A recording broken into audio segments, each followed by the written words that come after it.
bahas lagi dari kontrol pengeluaran keringat. Tolong ya, 10 menit aja.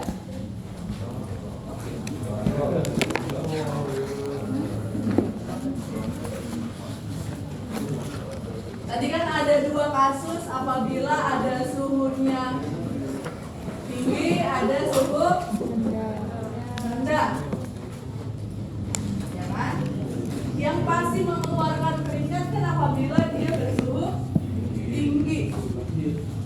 Nah, ketika tubuh atau bagian kulit ini merespon, ini panas nih cuaca. Siapa yang akan menerima apa sih sinyal itu, sinyal panas? Siapa yang akan menerima sinyal panas di dalam tubuh? Yang menerima sinyal. Otomatis, ih panas nih. Makanya dia pasti pertama responnya adalah kulit sebagai reseptor. Kemudian dia akan mengirim impuls atau sinyal ke bagian tadi, hipotalamus. Hipotalamus itu di mana sih?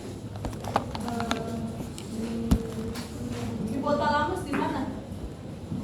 Hipotalamus itu apa? Dan tadi disebut nih hipotalamus. Ada hipotalamus, hipofisis itu apa? Itu adalah bagian dari otak, kelenjar otak. Ya, dia berfungsi untuk menghasilkan enzim ataupun hormon. Nah, dari hipotalamus dia ngirim sinyal nih terus dikirim ke hipotalamus, si otak ini akan ngasih feedback, ya kan? Atau respon balik. Apa ngasih jawaban dari sinyal-sinyal yang dikirim oleh kulit. Berupa apa? Enzim. Ada enzim yang dikeluarkan sehingga menyebabkan pembuluh darah. Di sini perbedaannya ya. Kalau suhu tinggi, otomatis pembuluh darahnya akan melebar atau disebut vasodilatasi. Sedangkan kalau suhu rendah, pembuluh darahnya akan berkonstriksi. Dia melebar, yang ini menyempit. Kalau melebar, otomatis panas ini bisa keluar. Dengan cara apa? Konduksi panas keluar. Kalau dia menyempit, otomatis panasnya bisa keluar nggak? Enggak. Makanya pori-porinya tertutup. Di sini perbedaannya, sama-sama dikirim ke hipotalamus. Ingat ya, ini nih bakal kita bahas lagi nanti di bagian sistem koordinasi. Ini ada kaitannya dengan sistem syaraf antara umpan balik antara siapa? Si reseptor sama otak. Ada impuls yang dikirim, ada feedbacknya. Itu untuk pengeluaran keringat. Kemudian tadi ada mekanisme yang kedua, ada perombakan eritrosit. Kalau kamu ingat tadi perombakan eritrosit atau sel darah merah itu terjadi di mana? Di mana? Di hati. Terus dia dirombak, nih yang jawab jangan yang presentasi ya, yang presentasi diam aja. Eritrosit akan dirombak menjadi 3 bagian. Apa aja tadi? Bukan eritrosit yang mau itu. Ada zat besi. Hemin terus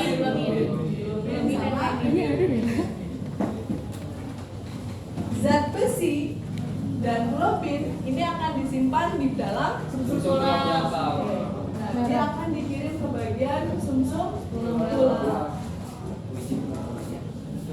Untuk apa dikirim ke sumsum tulang belakang? Untuk membentuk antibodi. Untuk membentuk antibodi dan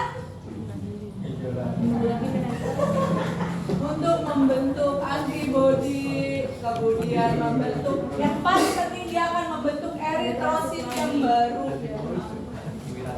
Ya, jadi walaupun sel darah merah ini sudah tua, bakal dirombak, nggak semuanya akan dibuang, tetapi dia akan beberapa zatnya akan ditarik lagi. Untuk apa? Untuk pembentukan eritrosit yang baru. Kemudian yang terakhir ada hemin. Hemin ini akan dirubah dulu nih. Dirubah menjadi apa? Ada bilirubin sama biliverdin. Sebenarnya nggak segampang ini ya berubahnya, cuma nggak apa-apa kita singkat aja. Ada bilirubin dan biliverdin. Di biliverdin ini akan menjadi warna pada feses dan usus. feses, biliverdin empedu. Sedangkan bilirubin akan berubah menjadi urobilin dan sterkobilin. Ini belum kena di sterkobilinnya. Urobilin ini pewarna urin, sterkobilin ini pewarna feses. Jadi ada perbedaan, ya. Pewarna urin disebutnya adalah urobilin dan pewarna feses disebutnya adalah sterkobilin. Sekarang ibu mau tanya, kenapa empedu itu dikeluarkan? Ada di buku ini. Apa fungsi empedu? Empedu dikeluarkan oleh hati, diekspresikan oleh hati itu sebanyak 0,5 liter per hari. Setengah liter itu bukan sedikit ya, 500 mililiter. Apa fungsi empedu? Ada yang tahu nggak? Empedu itu yang mana sih kalau kita makan ayam? Yang pahit ya. Tapi ternyata dia itu disekresikan, bukan diekskresikan. Untuk apa empedu? Kamu pernah dengar ular nggak? Ular empedunya fungsinya buat apa? Obat. Dulu tuh ada mitos katanya, bukan mitos, ini malah fakta. Jadi ketika seseorang itu terkena bisa ular, hal yang pertama dia lakukan orang zaman dulu itu adalah dia kejar ularnya, dia matiin ularnya, dia belah, dia cari empedunya, dia telan empedunya. Nah dari situ kita tahu berarti fungsi empedu itu adalah untuk mendetoksifikasi dari si racun pada hewan. Makanya ular nggak mungkin dia racunin pakai bisanya sendiri, padahal dia punya bisa. Tapi kenapa dia tidak teracuni? Karena ada penawarnya. Tapi di dalam tubuh manusia, empedu ini disekreksikan untuk merombak lemak. Ya, jadi empedu ini ada kaitannya dengan lemak. Gue cari aja kali ya. Ya, jadi ingat empedu itu nggak semuanya dibuang. Gula. Betul. Paham sampai sini? Paham ya? Menghambat lemak. Ini dua mekanisme yang paling penting di dalam, ada 3 berarti ya, sama Anjir. apa pengeluaran urin. Empedu manusia. Nah sekarang ibu mau tanya sama kalian. Tadi kan ibu sempat singgung bahwa ketika kondisi psikis seseorang, kita balik lagi ke kontrol pengeluaran keringat, itu akan mempengaruhi produksi keringat seseorang. Apalagi kalau dia marah. Kenapa? Ada yang bisa jawab? Angkat tangan. Kecuali yang presentasi tadi nggak usah ya. Kalian udah punya nilai poin banyak. Mengapa marah itu mempengaruhi produksi pengeluaran keringat? Dia apakah makin banyak keringatnya atau makin rendah? Boleh harap. Iya. Jadi kan kalau marah kan pasti kan kita mengirimkan sinyal ke hipotalamus. Nah hipotalamusnya, hipotalamusnya otomatis kan ngirim sinyal ke otak, terus dia kayak apa ya? Otaknya akan merespon sehingga mengeluarkan yang namanya keringat. Jadi Apa? kalau marah ya lebih banyak mengeluarkan. Marah, ya. bener, makasih ya. Siapa namanya? Ara ya, Dara ya. Jadi marah itu diidentikan dengan api, ya kan? Kenapa? Karena di sini nih identiknya marah itu identiknya adalah suhu tinggi. Suhu tinggi, kalau sama, akhirnya apa? Responnya dari hipotalamus, pembuluh darahnya vasodilatasi, akhirnya apa? Kontrol keringatnya, akhirnya keringat yang keluar makin banyak, itu marah. Tapi kalau orangnya ketakutan, itu identik dengan suhu rendah, dingin. Makanya kalau kamu lihat orang yang ketakutan tuh biasanya bibirnya pucat, tangannya dingin. Kenapa? Karena pembuluh darahnya berkontriksi. Pembuluh darahnya nyempit, nggak ada panas yang keluar. Itu orang ketakutan. Jadi antara marah sama takut itu dia berlawanan. Sampai sini paham? Terus tadi sempat dibahas tes hepatitis ya. Tes rapid test hepatitis itu menggunakan darah. Jadi kalau misalnya kita ingat kita punya alat rapid test buat COVID, di hepatitis itu juga ada. Dia berfungsi untuk mengecek protein HBsAg. Ini protein yang terdapat pada virus hepatitis B. Dan diambil lewat sampel darah. Jadi bukan pakai air urin. Yang namanya tes hepatitis tetap harus menggunakan darah karena protein ada nih ibaratnya antenanya si virus kan ini nih. Antenanya itu dicek ada apa enggak. Kayak COVID sama virus juga yang dicek antenanya si COVID ini ada enggak. Kalau positif ya berarti ya garis 2 sama gitu. Cuma bedanya kalau tes hepatitis yang ini, HBsAg ini, dia bisa terdeteksi ketika hepatitisnya sudah parah. Tuh, kalau hepatitisnya udah parah, virusnya udah menyebar banyak, baru positif. Tapi ketika dia kadarnya masih rendah, dia sulit terdeteksi. Itu virus. Sampai sini paham? Terus tadi ada hemodialisis, cuci darah. Sama lah, kamu udah paham kan ya konsep cuci darah? Menggantikan fungsi ginjal yang lama pakai mesin gitu. Jadi ada orang yang ginjal itu nggak berfungsi dengan baik sehingga harus pakai mesin. Buat apa? Supaya dia bisa buang air kecil. Ya, kalau orang udah kena gagal ginjal nggak boleh tuh minum air setengah liter. Minumnya cuma 200 ml maksimal. Dan dia 200 ml itu harus diimbangi dengan konsumsi obat-obatan setiap 3 jam sekali. Bayangin harus minum obat yang banyak macamnya, tapi dia cuma boleh minum sehari itu 200 ml. Diakalinya gimana?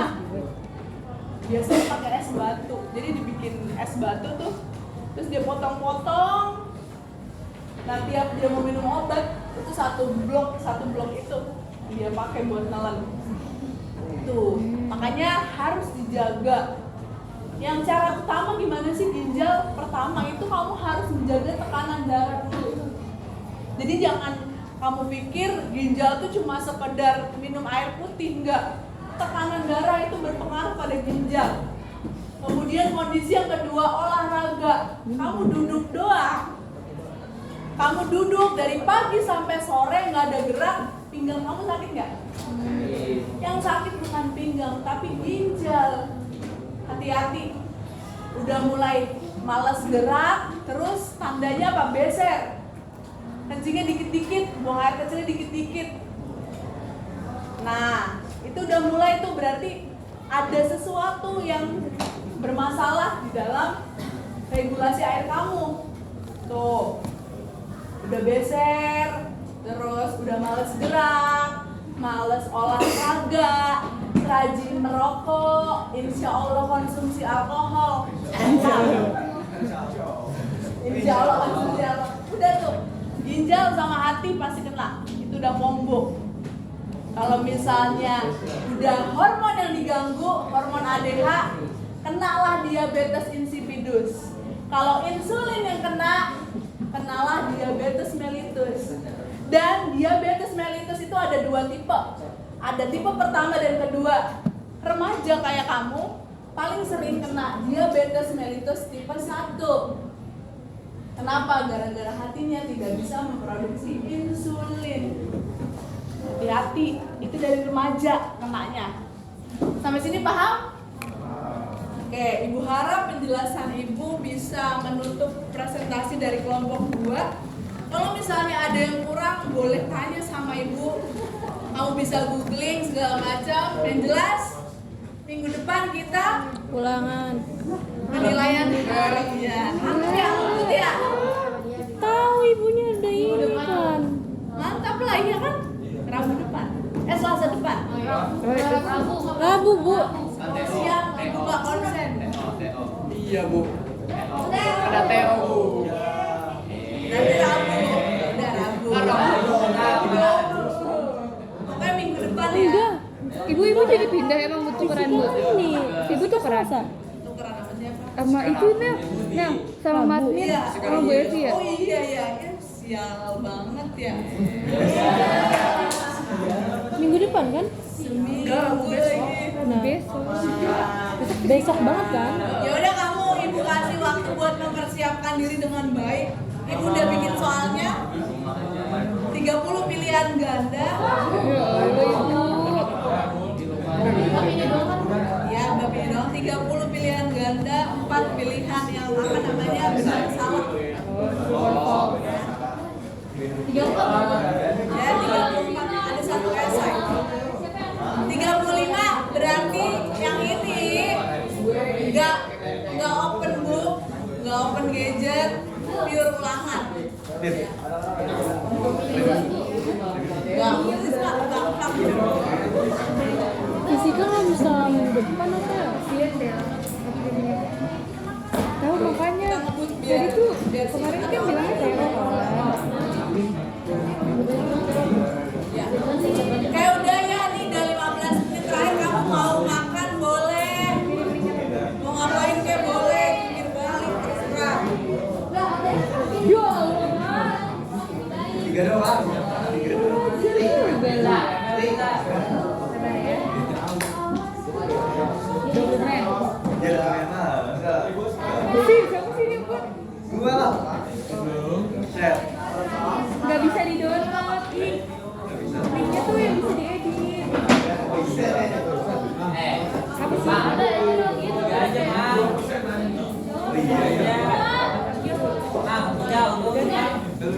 Ganti link.